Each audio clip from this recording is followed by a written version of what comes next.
Shalom, giving all praises, honor and glory unto Yahweh, Bahashem, Yahweh Shai, Bahashem, Kodash, double honors unto the elders and apostles of Great Millstone that rule well, and Shalom unto the 144,000 elect men of the nation of Israel, and the rest of the elect that are destined to be saved. I'm the brother Kalab, and I'm from the GMS UK London Forecasters Camp, coming back at you with another lesson to help edify those of which I spoke of. So, I want to talk a bit about the King's speech. King Charles's speech, which went down, I believe, yesterday, and some interesting points were made.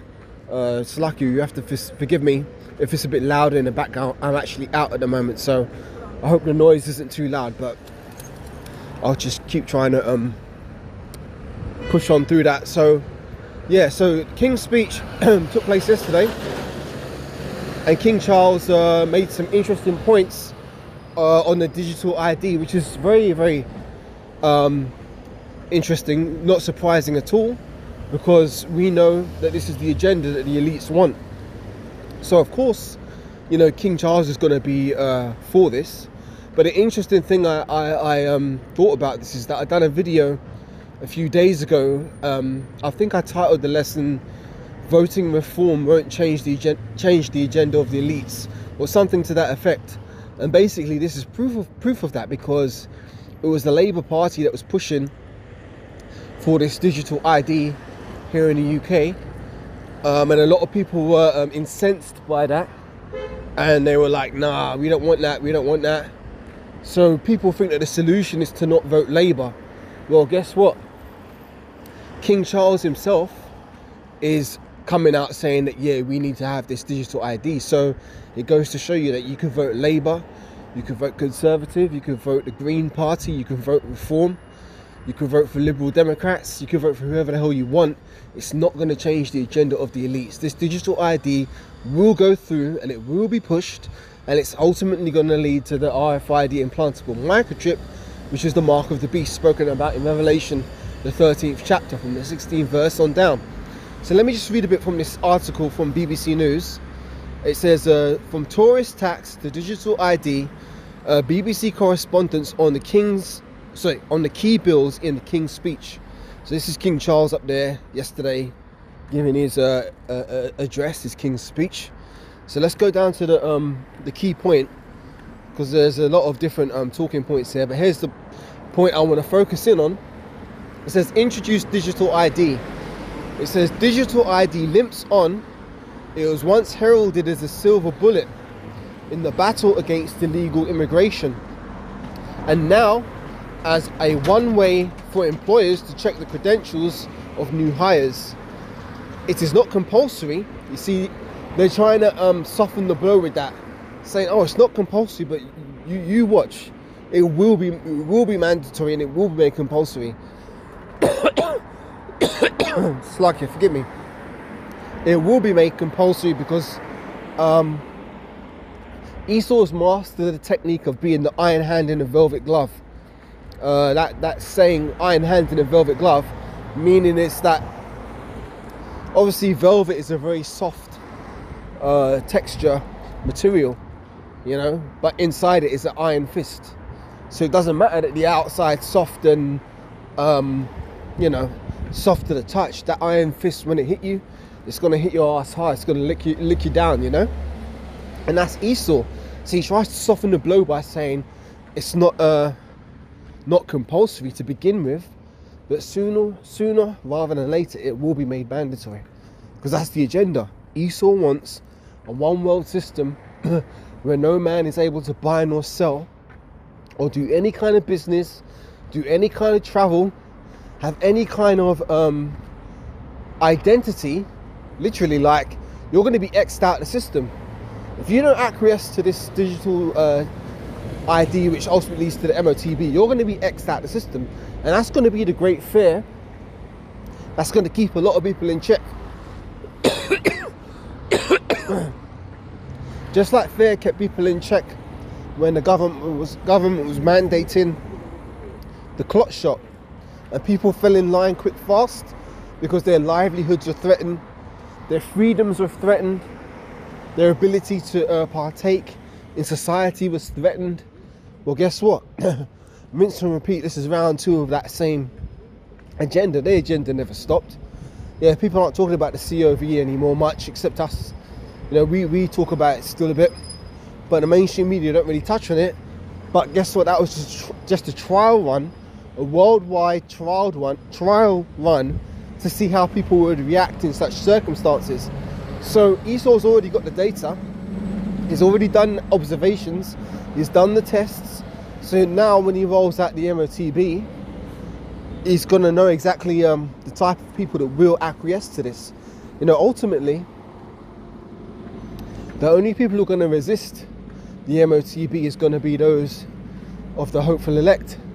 The 144,000 elect of the nation of Israel, and the rest of the elect that are destined to be saved. Everybody else, they're going to go in line with it because they're not going to see anything wrong with it. They're going to see it as convenient. They're going to see it as a step towards the future. They're not going to see the danger because they've got no faith to believe in these words which the Most High has put in the mouth of his prophets to warn the people. What did the Lord say? Give them warning from me. Isaiah 58:1. Let's get that.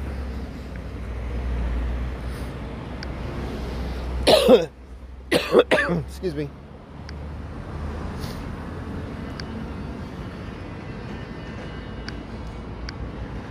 Isaiah 58:1 says, cry aloud and spare not. Lift up thy voice like a trumpet and shew my people their transgressions and the house of Jacob their sins. So that's what we as the men of the Lord are called to do. Another one is Amos 3.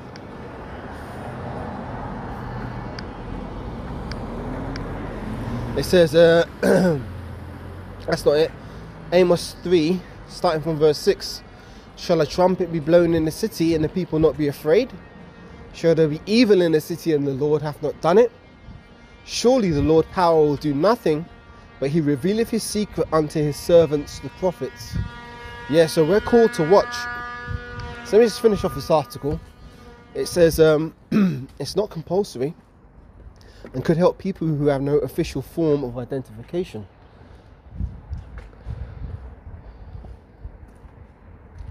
Like a passport or a driving license, the King said in his speech. Last year, Sir Keir Starmer told me he hoped the scheme would lead people to saving money on ID checks when taking on big financial commitments like a mortgage. Needless to say, this did not go down very well with the ID verification industry. Despite a distinctly lukewarm reception from the public so far, support from the top, there you go, see? Support from the top for the digital ID has never fallen off the agenda. Let's not forget it started life in the form of a national ID card under former Prime Minister Tony Blair in the early 2000s. Yeah, and you got Tony Blair.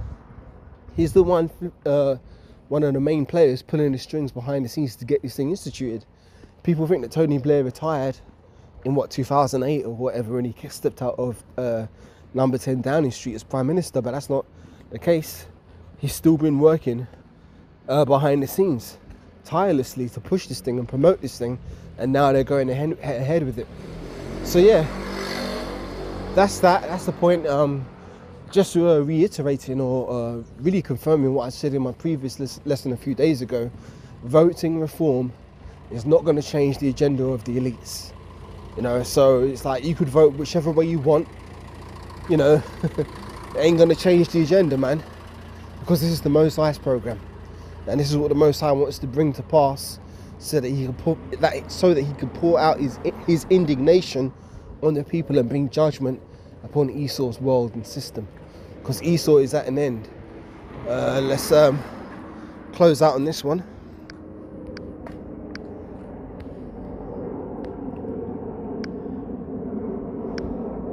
Second Ezra 6 verse 7. Then answered I and said, what should be the parting asunder of the times? Or when shall be the end of the first and the beginning of it that followeth? And he said unto me, from Abraham unto Isaac. When Jacob and Esau were born of him, Jacob's hand held first the heel of Esau, for Esau is the end of the world, and Jacob is the beginning of it that followeth. So yeah, we're at the end of Esau's world, and we're about to see the uprising and establishment of the kingdom of heaven, which is going to be ruled under the Israelites, underneath Yahushua himself, and under King David. You're going to have the rest of the 12 under them. And then the 144,000, that's going to be the governing body of the kingdom of heaven, which is going to be a kingdom on earth. Not in some fairy tale, place up in the clouds. It's going to be a kingdom on this earth which will never have an end. It's going to be a kingdom wherein dwelleth righteousness. And that's going to be our lot as Israelites, to inhabit a world wherein dwelleth righteousness and the laws of the Heavenly Father are established and upheld. So with that, I want to once again give all praises, honor and glory unto Yahweh, Bahashem, Yahushai, Bahashem, Rachakodash. Double honors unto the elders and apostles of great most and rule well. And shalom unto the 144,000 elect men of the nation of Israel. And the rest of the elect are destined to be saved. And I'll catch you in the next lesson, Lord's willing. Shalom for now.